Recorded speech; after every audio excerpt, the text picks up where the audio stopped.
regard to item number 2 on the agenda, that item has become moot because yesterday an action was filed in the Rhode Island Supreme Court captioned Jessica Marie Purcell petitioner versus Clay Johnson, Town Council of the Town of Richmond and Chariho Regional School Committee. So this school committee does not have to file for a writ of quo warranto. A writ of quo warranto is the way that the Supreme Court determines who has title to an office. That is, the proper procedures were followed in terms of somebody qualifying to hold a public office in Rhode Island. And those matters, because of their importance, go straight to the Supreme Court. In this particular case, Ms. Purcell has brought such an action, so this matter now is before our state Supreme Court. Are there any questions on the committee? Oh. Can you all hear me? Mr. Anderson, could you tell us what the law is, the Rhode Island state law is around who can file a quo warranto and why you would take that action on behalf of the Chariho School Committee? I'm not taking that action because it's not necessary, number one. Number two, the Attorney General can bring an action in Superior Court. And number three, it's the advice that I gave to the school committee 14 years ago when we did the same thing in the Feltner case, that a school committee could bring it. And if you would like further legal authority, you can look at the papers that I filed 14 years ago. Well, there's a newer ruling in 2018 by the state of Rhode Island when Attorney General Bill Martin was in office, and it states only 2 people are allowed to file a quo warranto, and that is the Attorney General himself and the injured party. Do you believe yourself or the school committee to be any one of those? And again, the school committee does not need to file. I know that you've done a lot of homework with regard to this, but it's not germane because we're not filing one because we don't need to. With all due respect, Mr. Anderson, this agenda was created before she filed yesterday evening. So you took on the assumption that the Chariho School Committee could expend their resources illegally as per, I can hand these out, I have copies right here of the Rhode Island state law.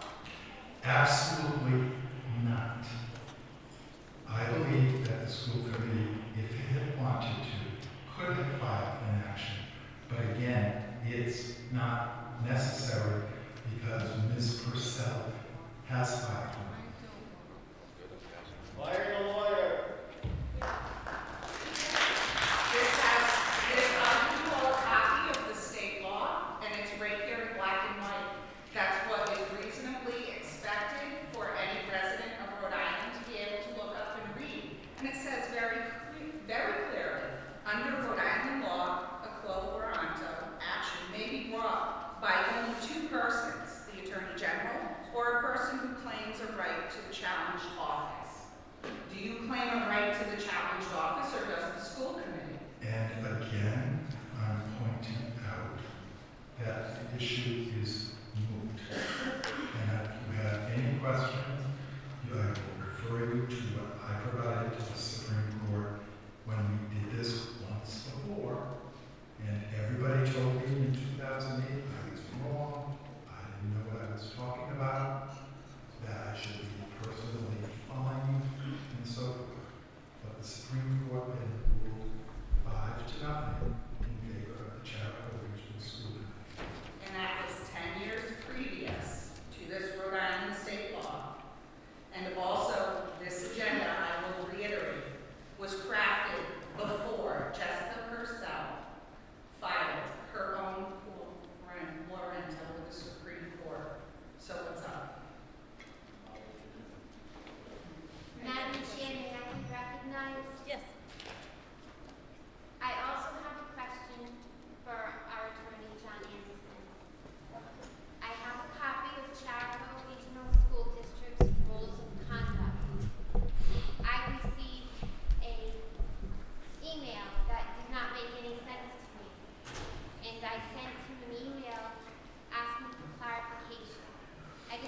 response, so I will ask you now. Thank you for your letter and the legal opinion that I received late yesterday afternoon regarding an agenda item for a Richmond Town Council meeting that was scheduled for that same day, January 17th. I have a couple of questions I need to ask you to clarify any possible misunderstanding. First of all, the Richmond Town Council is the legitimate authority to proceed with the appointment of a new school committee member. Therefore, how did you get involved in rendering an opinion on an agenda item that is the business of the Richmond Town Council? Secondly, the school committee was emphatically told at the onboarding meeting for new members that no legal opinions would be rendered to any individual member, and that a majority of the school committee must request any legal opinion. Therefore, when did a majority of the school committee request this opinion? I thank you in advance for your courteous response. I did not receive a response. Again, in the rules of conduct for the Chariho Regional School District, it says, requests for legal opinions or other information from legal counsel shall be made during school committee requests for future agenda items or legal opinions. A majority vote of the school committee is required. A request may also be sought during executive session. A majority vote of the school committee is required. So my question was not answered in the email, and I would very much appreciate it to be answered now. First, Mrs. Cavasanti, as I've told you in the past, I do not work for individual school committee members like yourself. Number one. Number two, I would ask you to look at all of the rules of conduct that say, including our section 2A, which speaks to the fact that the superintendent, in conjunction with the chair, shall develop the school committee agenda. Number three, Mrs. Cavasanti, I give opinions to the school department all day long. I just came from a meeting with several members of the school committee to discuss the teacher's contract. And I was repeatedly asked questions by school committee members, yet at a meeting, and all three school committee members on that subcommittee heard my answers. When I see the Chariho Regional School District about to step in a pothole, it is my responsibility to say, look out, you're going to step in a pothole. And that is exactly what has happened here. You sent it to Richmond, not the school committee, Mr. Anderson. And again, I have indicated what my opinion would be. I'm sorry that you don't appreciate the transparency. I would have appreciated an email response, and like you said, oftentimes you certainly do not work for any one member, but you just told me you give feedback all day long, you give opinions to subcommittees all day long. I don't think it was too much to ask for a courteous response to that very simple request.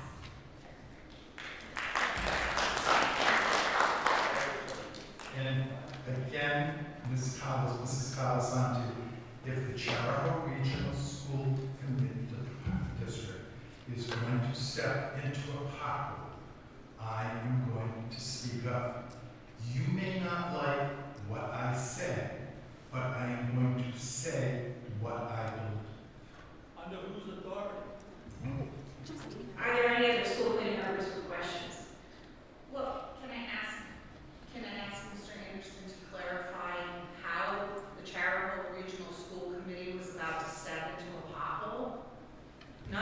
Hopkinton has nothing to do with the issues going on in the Richmond Town Council, and neither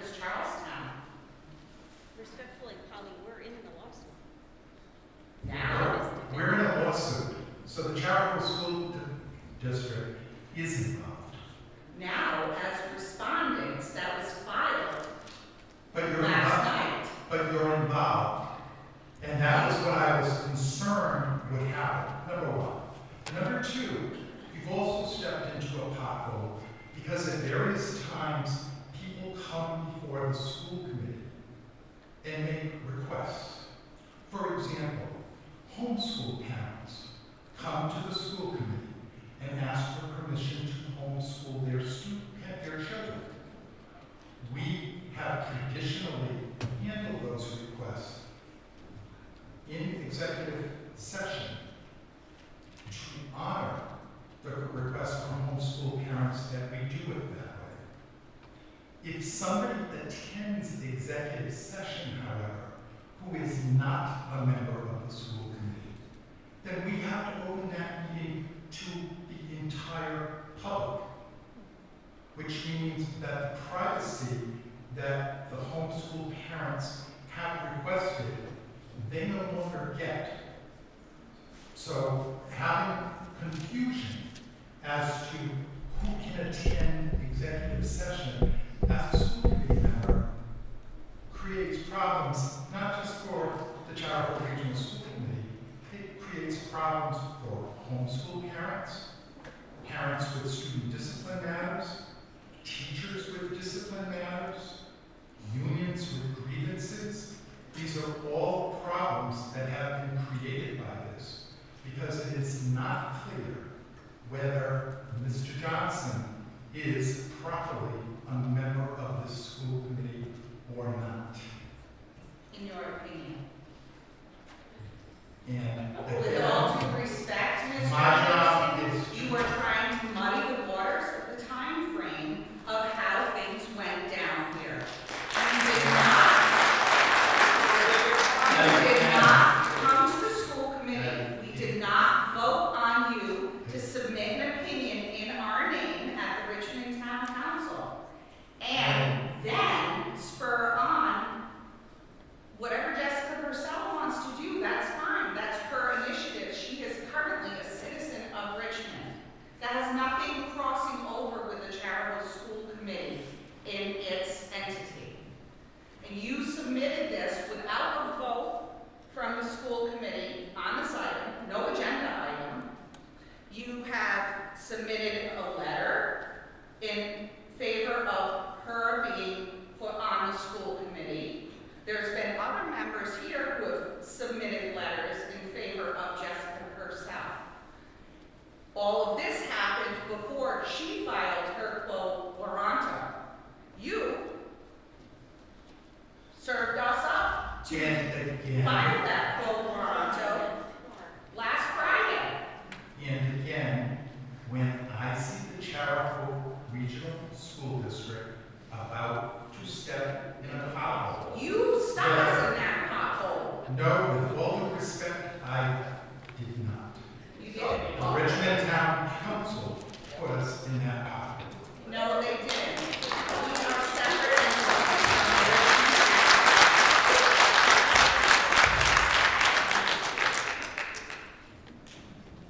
No, Polly said she's done, so I'm set for the moment.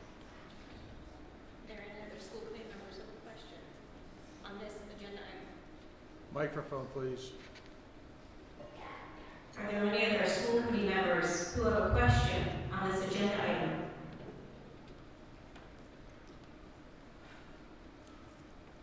Andrew? Madam Chair, given where we find ourselves and that, as Attorney Anderson said, this matter is moot, I won't be spending too much time on it, other than to note, from my point of view, it would have been an absolute dereliction of duty for Attorney Anderson not to have engaged, given the position that 3 members of Richmond Town Council have chosen to put us in. So, I'm in full support of the decisions that Attorney Anderson made, and I'm also mindful that this was intended to be a budget workshop, of which most people should be most interested. So, to the extent that Attorney Anderson is correct that this matter is moot until such time as the Supreme Court has the opportunity to rule, we can, more than happy to continue to engage in this conversation. Believe firmly that Attorney Anderson is responding effectively, but like I said, in full support of what Attorney Anderson's actions.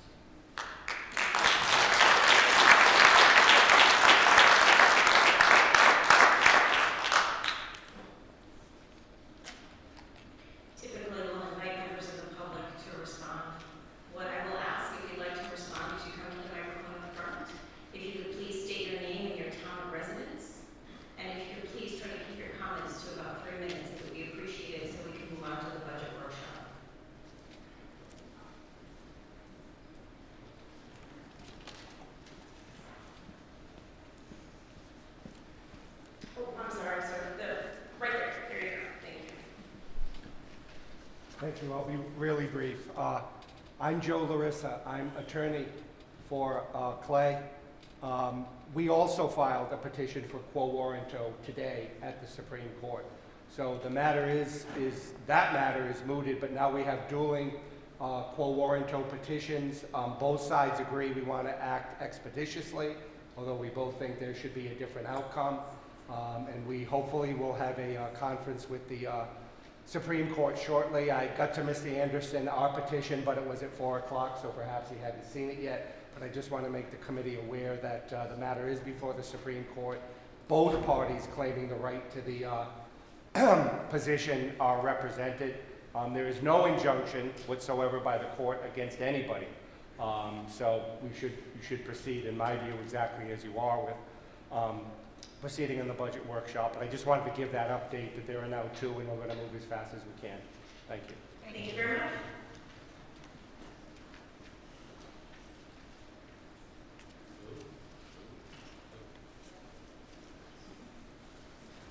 Mr. Lozano, I appreciate it if you would be respectful while I'm here at this meeting. That was disrespectful. David Stahl, Hopkinton, and I'm here as a parent, as a taxpayer, as a citizen, but also as Hopkinton Town Moderator, because I have a parliamentary and procedural concern with what's taking place. And in short, it's this, and it's been asked by a school committee member, and Mr. Anderson, it still hasn't been answered. I don't want to hear the word pothole, I just want to hear an answer. What hasn't been answered is that the legal opinion letter to Richmond, to their town council, came without any action or meeting or decision by the school committee. It came out of discussions with yourself, perhaps the superintendent, perhaps a few people.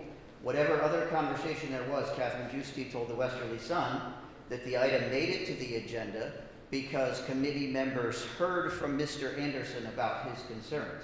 When I was on the school committee, sitting where you are, Mr. Anderson told me that was a rolling quarrel.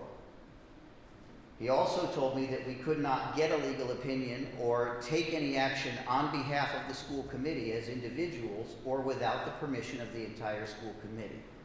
So what I'm expressing to you today, each one of you as a school member should be very concerned about this. That not just was a legal opinion rendered. This was not a legal opinion that you brought to the school committee or a desire to put it on the agenda to protect the school committee. That would be reasonable action. What happened is a legal action and letter on behalf of the entire school committee without any meeting of the school committee. That is a violation of this board's procedures and practices and policy, and I think the Open Meeting Act. And I think it's egregious, and I think it was intentional and strategic, and I think that I give you enough credit to know the rules to believe that you broke them intentionally. And Mr. Anderson and Mrs. Giusti, I believe it calls for your immediate resignations. And Mr. Anderson, I'd like an answer as to why you took the legal action of sending the letter to Richmond before the school committee met.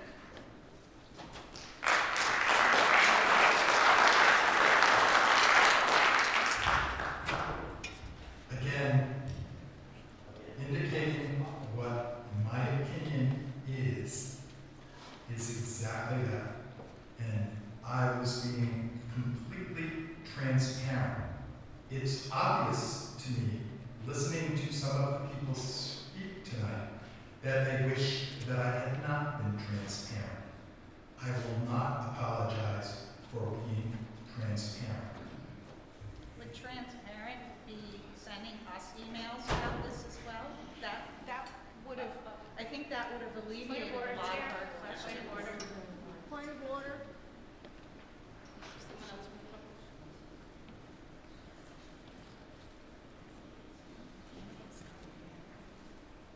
My name is Lorelei Stahl. I'm from Hopkinton. Bear with me, I don't like public speaking. But I'm a senior at Chariho this year, and I do not think that the school committee should empower their attorney to get involved in Richmond town politics, partly because of the expenses of the legal fees and paying the lawyers' bills. I think I would rather see the school committee spend money on education for students like me, and that would be a radical thought, wouldn't it? So please, don't spend money fighting your legal battles with Richmond. Thank you.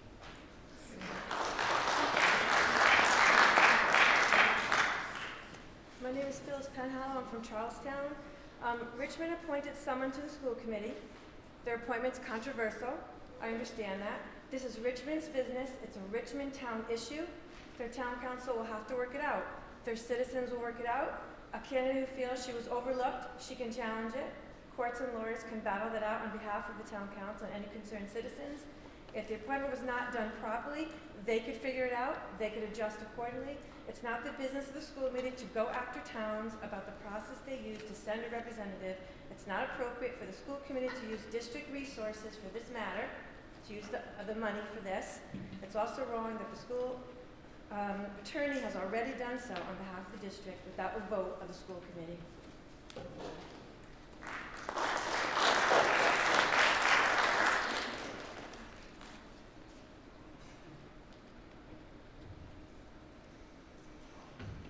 Any further comments from the audience? Otherwise, we're going to move on to our next agenda item.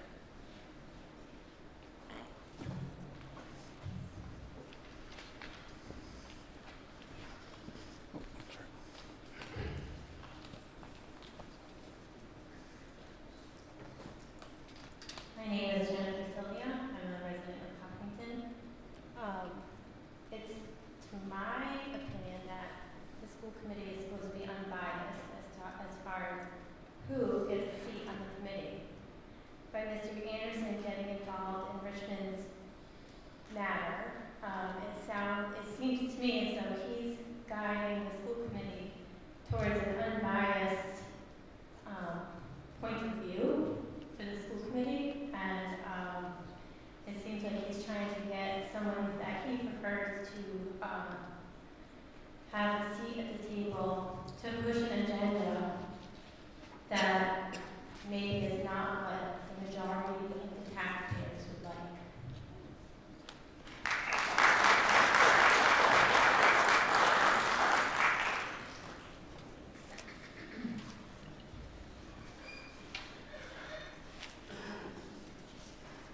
My name is Michael Chambers. I'm from Charlestown.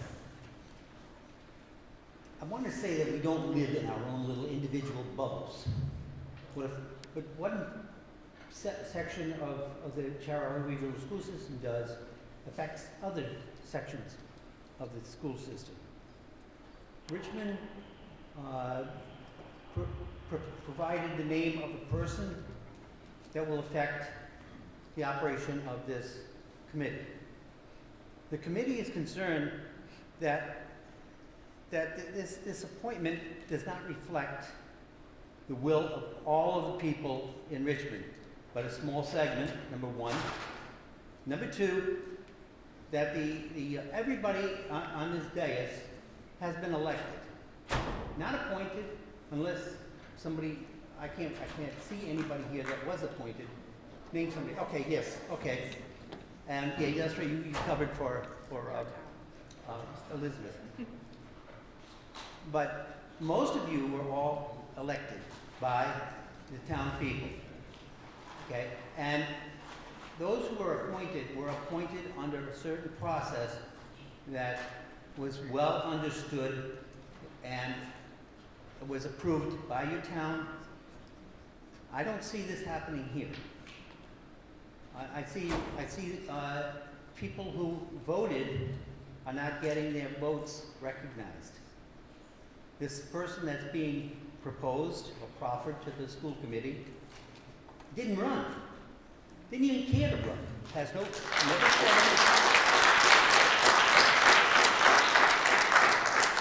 did not provide a platform so that people know what that person stands for. And it's a small group of people that are promoting this person instead of other options. They have more options that they could have followed on the appointment, but they chose not to follow any prescribed or accepted procedures. This is where the problem, I think, occurs, number one. Number two, Richmond can say, this is totally Richmond's purview. It's not Richmond's purview. It's the person that's coming to serve on the school committee. It's the school committee that's going to be affected. It's going to be the school that's going to be affected. So let's just keep it so that we realize we're not living in individual bubbles, that we have our own little individual wants that we want. I hear, I want this, I want that. The idea is you have to all work together. And Richmond is, I don't know, I just can't figure it out.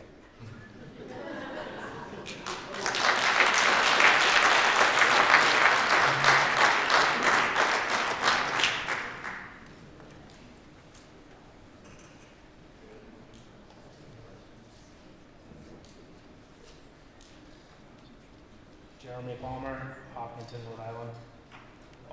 I would say, in my opinion, my biggest concern with what's going on here today, because I'm not as informed as I would like to have been prior to this meeting, but as I continue to see over and over is, kind of a bickering back and forth that I feel like as a small community that we should be able to solve amongst ourselves.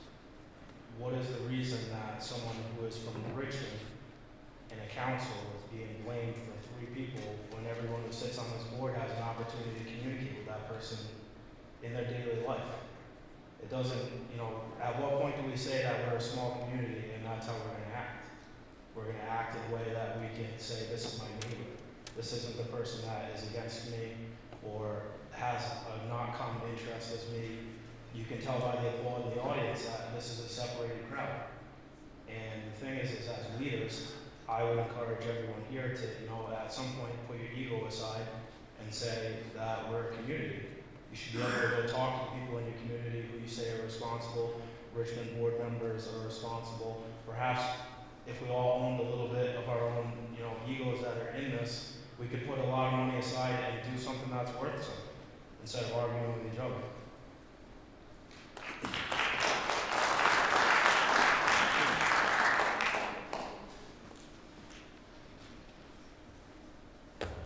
I'm Mark Shermer, I'm the president of the Richmond Town Council. And the decision I made was to follow the Chariho Act. You all up here are part of the Chariho school system, and I would hope that you'd want to follow the Chariho Act and not a town charter or your own opinions. To me, it's very simple. The Chariho Act says that the replacement is chosen by the vote of the town council. Selection and election.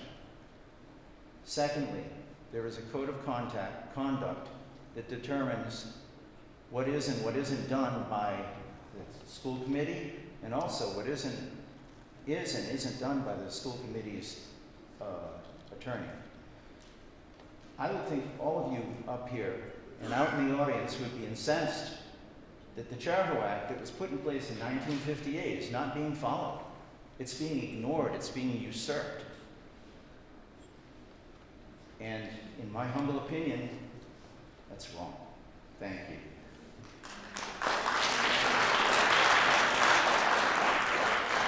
Nice, Andrew, and then Greg, okay? And then, Hi. so Oh, sorry. typically, no, that's okay, just procedurally, we recognize school committee, then get to you, okay? Thank you. So, again, Attorney Anderson has told us that this item is moved, but to the extent that the council president of Richmond wanted to comment specifically on the Chariho Act, sort of 2 things. One, the Chariho Act and the Richmond Town Charter are able to coexist with one another. That occurs on a regular basis for the towns of Hopkinton, Charlestown, and Richmond, that these 2 things coexist with one another. To the extent that you have a differing opinion, that is your prerogative, and that is the prerogative that you exercised last week. With that said, I stand firm in my belief that it is the obligation of this committee to ensure the legality of all members of this committee, given the exposure of that being in question. So again, to the extent that you chose to take the actions that you did, and again, your prerogative.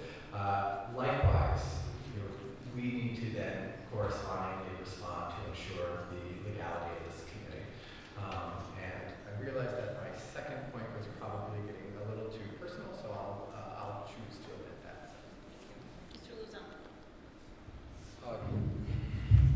Yes, John, I have a couple of questions for you. Just simple answers. With the revision of the Richmond Town Charter, I think it was 2007, what's the process? Once they revise it, what do? Once the town approves it at a voter referendum, And then what? Does it go upstate? it goes upstate to the General Assembly. And what does the General Assembly do? The General Assembly ratified it. And then it becomes what? Once the General Assembly ratifies it, it becomes a law. It becomes a law. So the Chariho Act was incorporated in 1958, and the latest revision to the Richmond Town Charter was 2007. So my next question is this. If the state Supreme Court, in their methodical way, decides to go at the snail's pace, which they would normally do, and they don't make a decision on this, let's say hypothetically, until July or August or something of that nature, and we make a bunch of decisions involving Mr. Johnson's participation in those decisions, and the Supreme Court rules otherwise in favor of what the school committee is proposing, what do we have to do with all those decisions? All those decisions would become void because Mr. Johnson's vote would not properly count. So we would have to redo all of those decisions. Yes.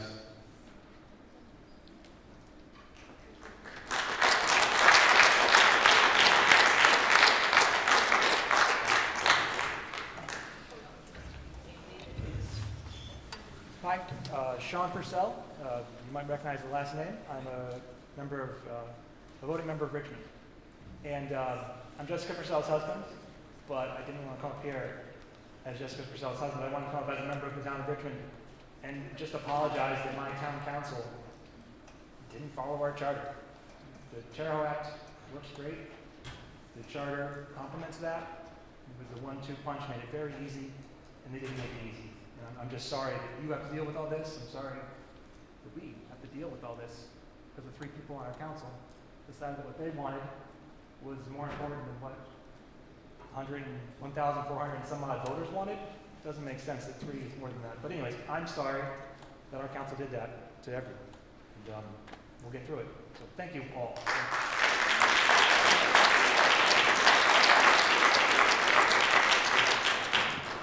Scott Bilders, Vice President of Hopkinen Town Council. I speak solely as myself and not as a member of the Hopkinen Town Council. I think that's very important.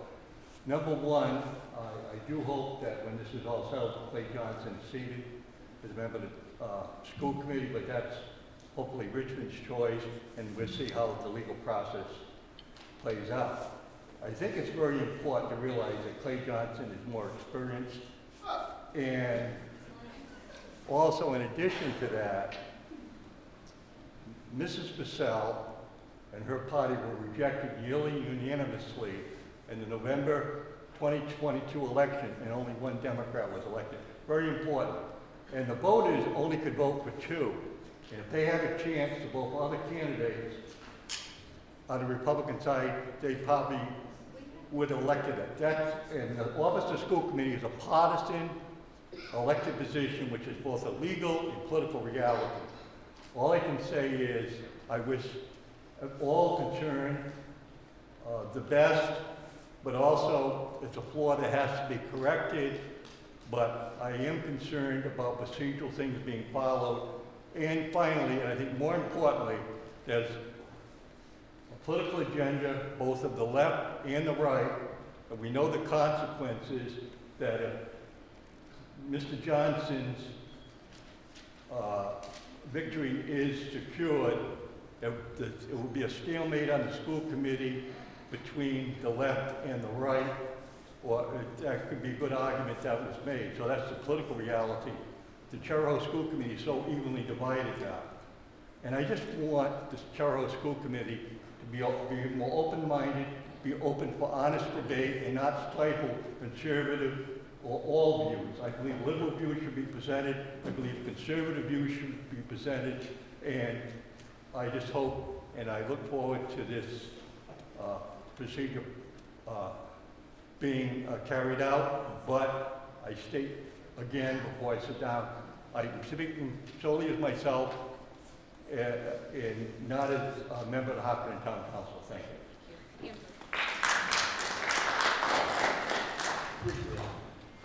By a show of hands, fellow school committee members, by a show of hands, how many of you ran as a Democrat, as a declared Democrat for the Chariho School Committee? Raise your hands, please.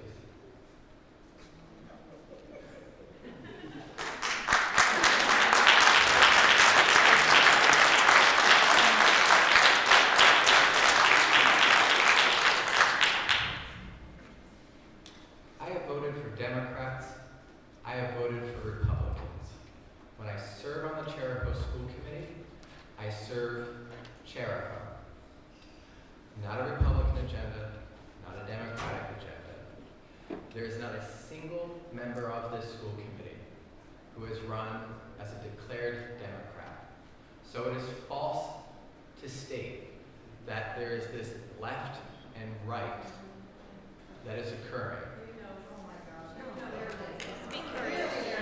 You can be courteous. Thank you. Courtesy is unknown to you. Yeah. Thank you.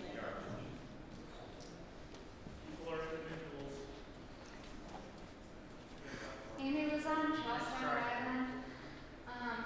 Mine with me, I'm also nervous to speak in front of everyone. I have it written down. If we're going to question why we as a district are spending legal fees surrounding this lawsuit moving forward, then I think we need to direct our questions to Richmond Town Council members that knew exactly what was going to happen when they broke the state law. Both laws, the Can you Chariho speak into it more so we can? Both laws, the Chariho Act and the Town Charter, can and should have been followed from the beginning. Why do we hold elections if our past votes are going to be ignored? The school committee is meant to reflect community members. Thank you, Charlestown representatives, for doing just that. This is budget season. Let's focus on education. That's what we all ran for. Thanks.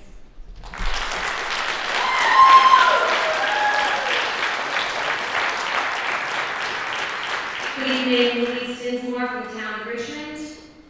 I'd like an answer to this question, please. I'd like to ask Attorney Anderson and the school administration and any member of the school committee to describe the sequence of events that empowered Mr. Anderson to develop his legal opinion. Was anyone involved on the school committee or within the school administration to empower Mr. Anderson to render a legal opinion? Was there anyone? So I'm just trying to understand the sequence of events as to how we came to this position. And you should all be asking that question. You have rules of conduct. Your rules of conduct state that legal opinions cannot be rendered without a majority vote of the school committee. Plain and simple. Well, it wasn't answered to my satisfaction, so I'm asking the question one more time. Thank you. And no answer was given.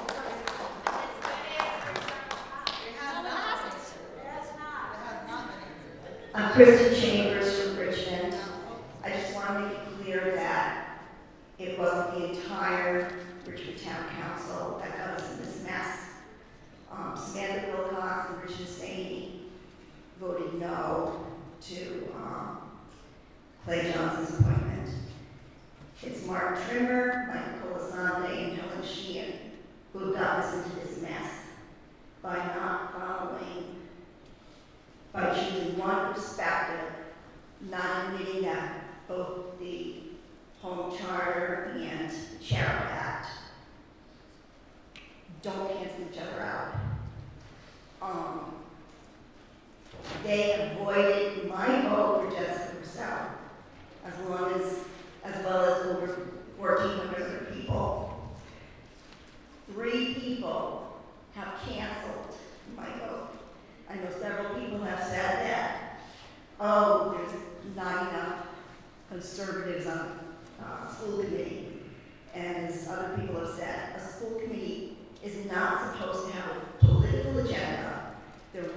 responsibility for the education of the children in our community. And they're supposed to be working together. Thank you.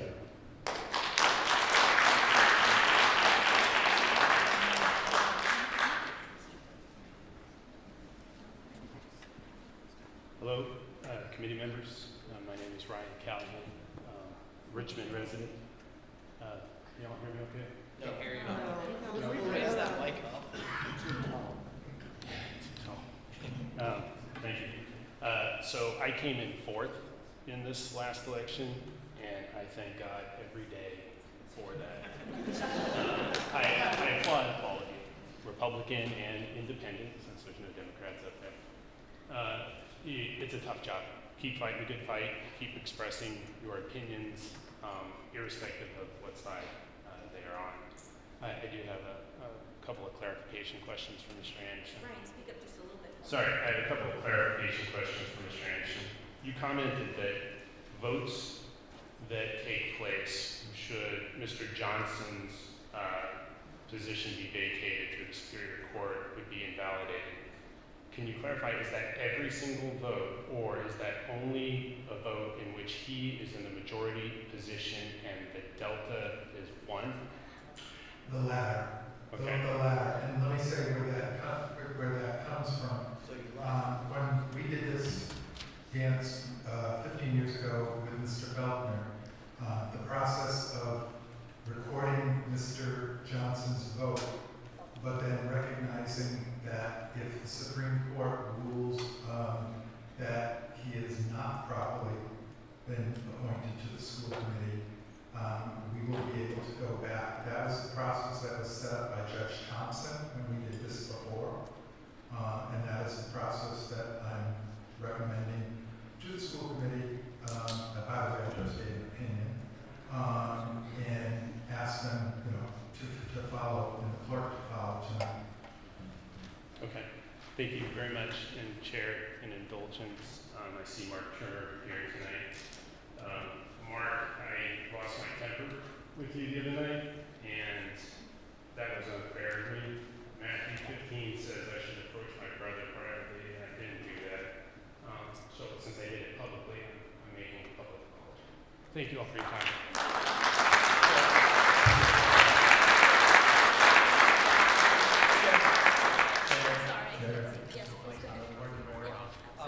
Mr. Anderson, I have a real quick question, and I don't know if you can really speak to this or not. What's the time frame we're looking at here for a possible decision from the Supreme Court? Sure. When this happened again in 2009, it happened about the same time that this happened here. We had a decision from the Supreme Court the first week of April. Okay. In this particular case, it's been made. I have not seen Mr. Johnson's papers as I was meeting with you at 4 o'clock this afternoon, but I have seen the other set of papers, and there's a request for expedited treatment by the Supreme Court in a conference with a Supreme Court justice. And while I can't commit that the Supreme Court will do that, it's my expectation that they do try to release the law. Thank you. One more question. John, can you just let me know who, in that April, that's the expedited time frame, or are we hoping quicker than that? I'm sorry. So that April time frame you just gave, is that the expedited time frame, or is that what we're sort of used to seeing? I can't remember whether or not there was in 2009 whether the words expedited were used, but it was made very clear to the court. The court recognized that this board is in limbo for the reasons that were asked by Mr. Luzon, that there are votes that may not count. This board is also in limbo because you will have various groups or persons come to this board, like homeschool parents, like teacher discipline cases, like student discipline cases, like union grievances that are entitled to be heard in executive session, that it will not be clear whether executive session can be possible, because if Mr. Johnson is merely the member of the public, then the entire public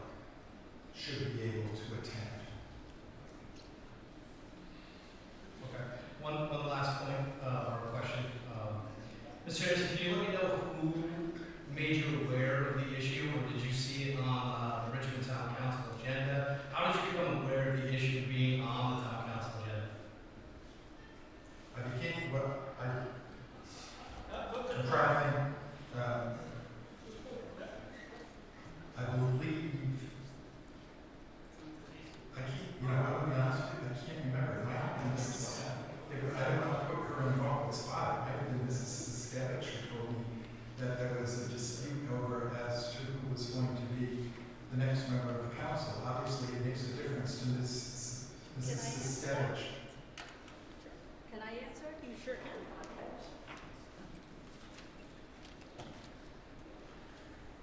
Donna Siskavich, District Clerk. I received an email from Erin Lees telling Jessica Purcell she was awarded the position. Jessica was meeting with the superintendent. I received an email from Erin Lees telling me that Jessica Purcell was not going to be awarded the position. It was going to be on the Richmond agenda, and it was shared with Gina, and it was shared with Mr. Anderson. Thank you. You're welcome.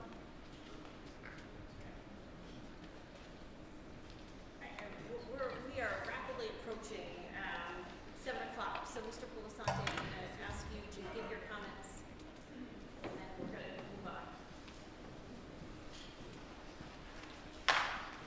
on. Michael Pulisante, Richmond Town Council. When I do my due diligence, when I make decisions, it's not sometimes an easy one. When I looked at when the Chariho Regional School District was ratified in the General Assembly, it was 1958. Richmond's Home Rule Charter wasn't ratified till 1981. Then I also looked at how Charlestown and Hopkinton appoint unexpired terms, and they choose to make the appointments town council decision. They don't go by the next highest vote getter in the previous election. So when I made the decision to vote the way I didn't take it lightly. And my past experience too, with a corporation that I owned, I was incorporated in '86, and somebody had privately trademarked the name in 1985. They superseded my Secretary of State's duly certified corporation. So when I look at that experience too, on how looking at Chariho, 1958, and then I look at that case that I was involved in, they were duly trademarked a year before my corporation. They had precedence over my Rhode Island corporation, and I had to change the name. So experience tells me, you know, when I made the decision, that I think I did the right one, and I think it's going to be good for Richmond. And when I look at what the makeup is, and this is just my personal opinion now, not as a town council person, when I look at 6-6, I think it's very healthy.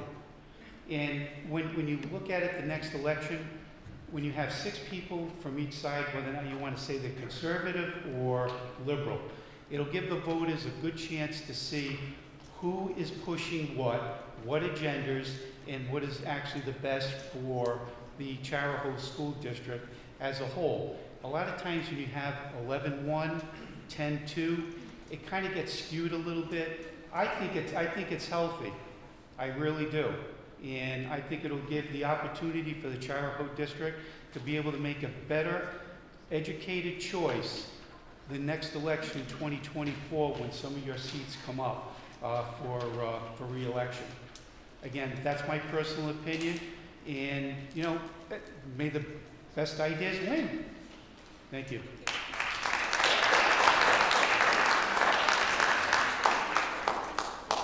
So, procedurally, Mr. Stosky, again, there's one more gentleman, and then we're going to wrap up this agenda item. Thank you. I'd also like to speak.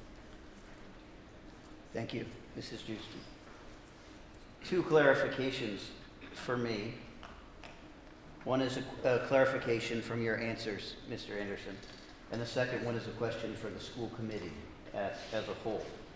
Mr. Anderson, you were asked the same question tonight by committee member Craig Luzon and then former committee chairperson Ryan Callahan. And the question that both of them asked, would all of the votes that we took be nullified if Mr. Johnson's appointment was deemed illegal or inappropriate? The first time you answered the question, yes, they would. The second time you answered the question, no, they wouldn't. Some of them would, under certain circumstances. So you answered that question 2 different ways tonight, and it's an important question procedurally. I really don't have an opinion. I don't care. I don't have a dog in the fight with the Richmond town politics. I don't care what Richmond does. Richmond's process is Richmond's process. My concern here tonight is the school committee process. So how would those votes go? You gave two different answers, and I'd like to know which one was the correct answer. I didn't give two different answers. The first time you said yes. I didn't The second give two time you different- said the latter, which is some of them. Please don't put words in my mouth. I didn't give two different answers. What said I'm was- going to fall in a Excuse me. pothole. Excuse me, Mr. Stoll. Again, I went back to what Judge Thompson directed to be done in 2009 when we did this with Hopkinton, when Hopkinton insisted that Mr. Felkner serve on the school committee, notwithstanding the Hopkinton Town Charter. And in that case, the Hopkinton Town Charter, which was enacted later than the Chariho Act, the Rhode Island Supreme Court looked to the Hopkinton Town Charter. With regard to the issue of filling vacancies in... I didn't ask about that. I understand that. Excuse me, I'm speaking. I just am asking for clarification on the question. I understood the first question. Please, I'm speaking. With regard to Hopkinton, Hopkinton does not have any provision on the process for filling vacancies. The voters of Richmond decided to include a process. I understand. I didn't ask that question. And with all due respect, I'm trying to explain the advice that I have given that to the school committee. That's not what I was asking about. You're taking the committee's time. Mr. Stoll, please don't cut me off. It's rude. I experienced it, sir. Do you have another question? Yes, I do. My second question is for the school committee, but you're welcome to answer it, Chairwoman Giusti. Is the attorney authorized by your practices and policies to write legal opinions and send them to any outside organization without this body voting? Can he write letters or legal opinions and send them to any town or any entity on behalf of the Chariho School Committee?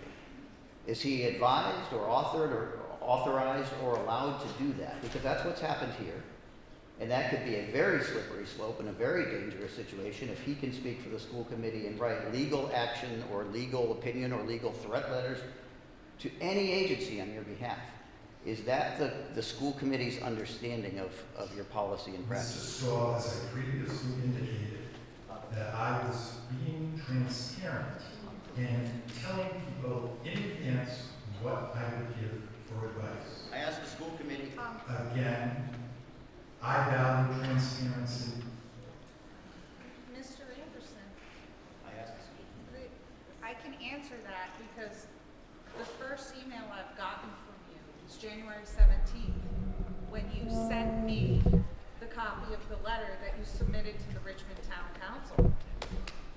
None of us have spoken about this before, at least I haven't heard of it. I don't have an email. You can't come up with an email to prove that you have contacted me before that. I just received a letter, the copy of the letter you submitted to the Richmond Town Council.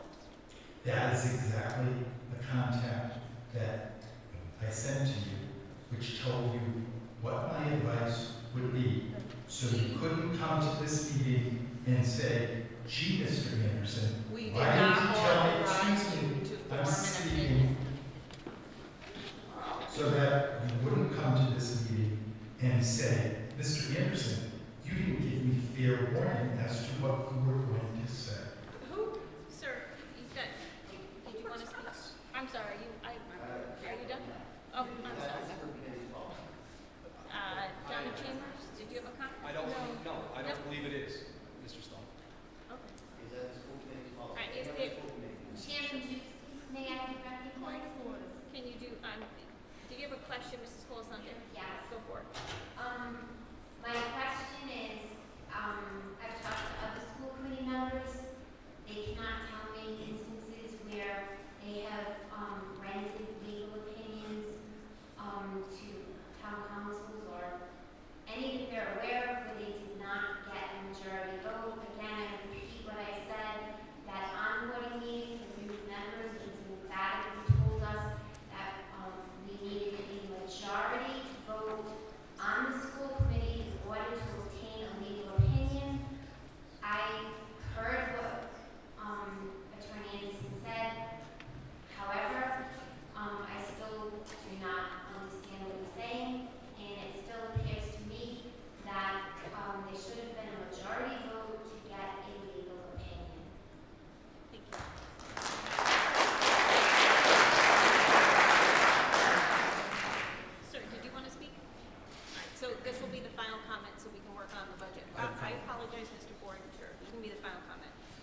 Good evening. My name is Steve Shalafo, Hope Valley, Rhode Island. I have a question for your legal counsel. Well, my question is, when this whole mess is sorted out and it's done and gone, will anybody be held responsible for this whole situation that has risen? I anticipate that the Richmond Town Council will be held responsible.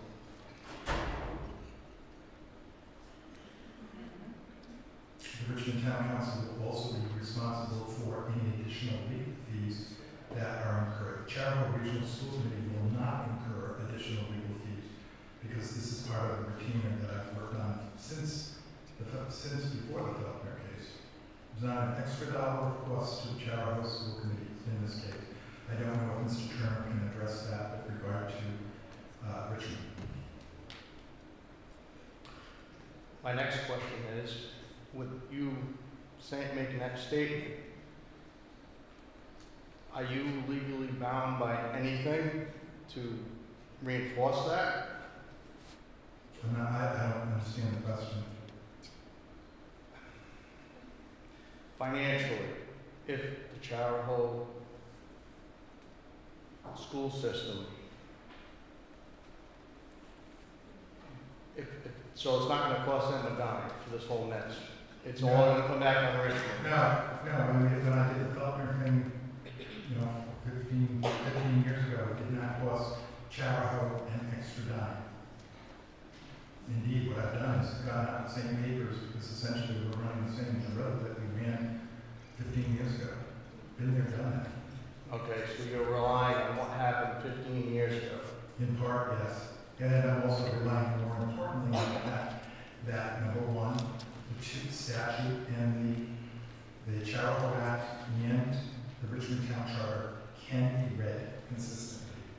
But even if I'm wrong and they can't be read consistently, the most recent enactment of the General Assembly controls. Contrary to what Mr. Calasanti said, this is not a trademark. This is a law. And whatever the General Assembly says last is the law. And the last thing that was said here by the General Assembly is that in Richmond, the seat will go to the next highest, will be offered by the council to the next highest vote getter. Okay, thank you. I'll be very brief. My name is Pat Ford. I run an organization called the Coalition Radio Network. I routinely go to school board meetings.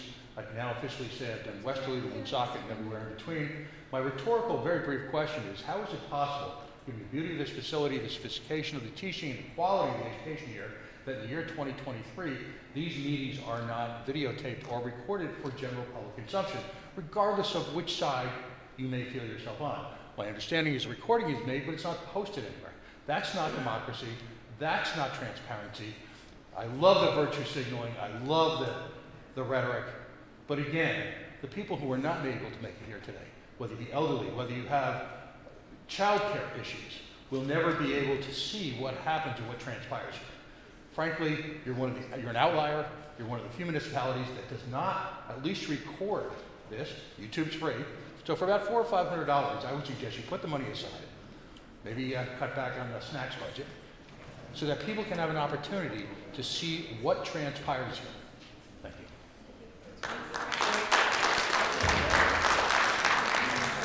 Okay, thank you. On to agenda item number 3, which is the budget workshop.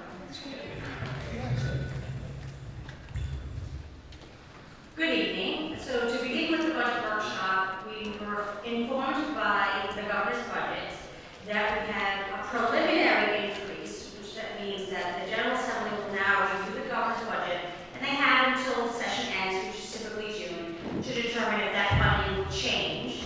But with the governor's preliminary budget, child